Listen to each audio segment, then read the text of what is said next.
Hi everyone, I'm making this video to show what I've done with this little mountain bike.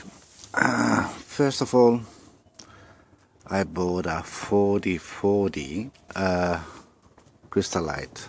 That's a RHS 4040, which supposed to go up to 2.5 kilowatt in power. And I haven't got a rear cassette yet, so the only thing that's working is a single speed cog, freewheel, and there was a little bit of trouble to adjust the chain though on this cog, so I try to put a little wire there and tension it so that it holds the derailleur straight and nice. I'm not really very happy with the quality of the building of this motor. You can see some spokes are not really flush on the motor, and yeah, they don't look very straight either, but yeah, generally it works alright. So the bike came with a normal rear shock with a spring, which was too hard for my taste. I changed it in a air-loaded spring, and that seems to make the ride very, very smooth. So in order to house the batteries, I had to build an aluminium box which protects the batteries and myself. Obviously, LiPo batteries are not the safest one to use. So that's how the box looked like. That's the top of the frame, and one side just screws on to cover everything, and on the bottom here is the charging port.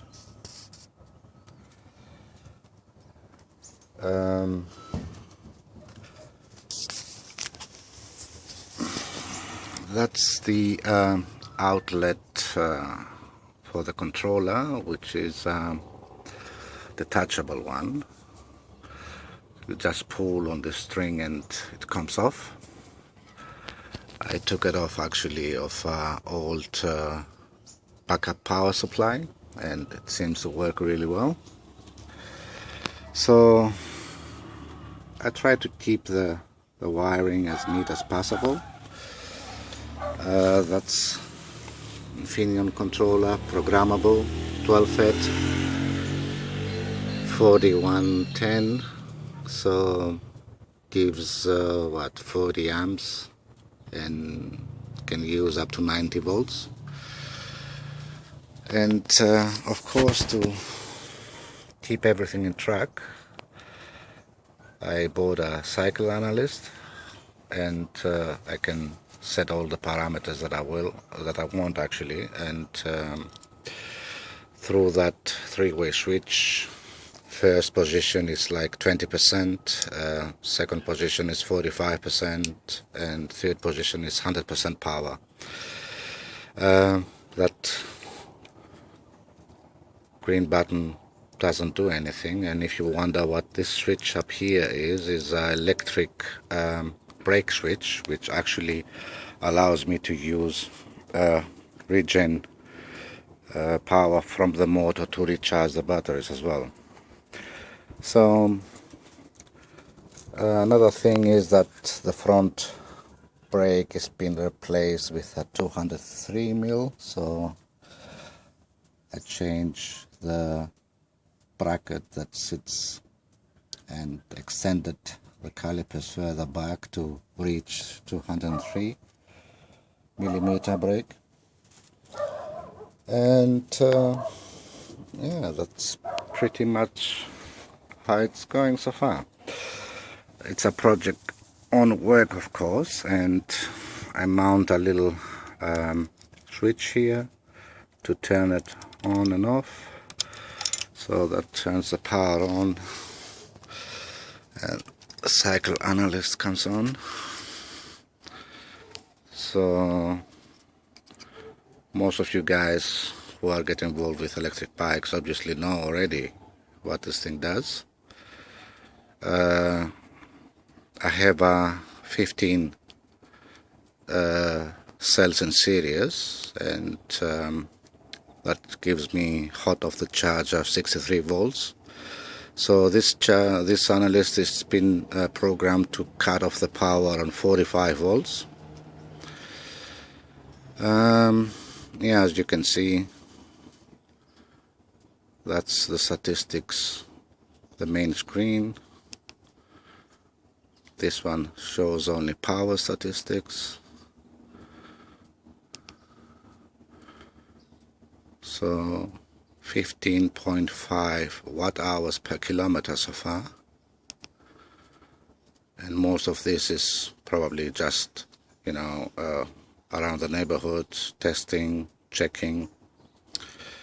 So this is a regeneration of power from the motor.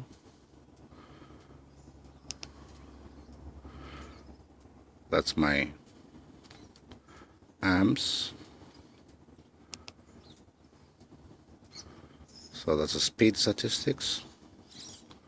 53.7 kilometers. Obviously it was downhill, not on the straight.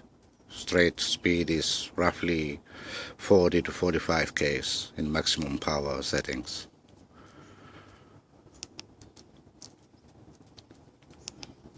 So the thing that I want is to ask John, who actually has the same bike with this one, what to do with a torque arm. I tried to make a torque arm that actually holds the shafts from moving around, and I drilled 2 holes on the frame on the dropouts and installed this little metal bracket here, which is like 5 mil thick. The fit is not perfect, and still I'm looking for ways to improve that. And just let me turn the bike around.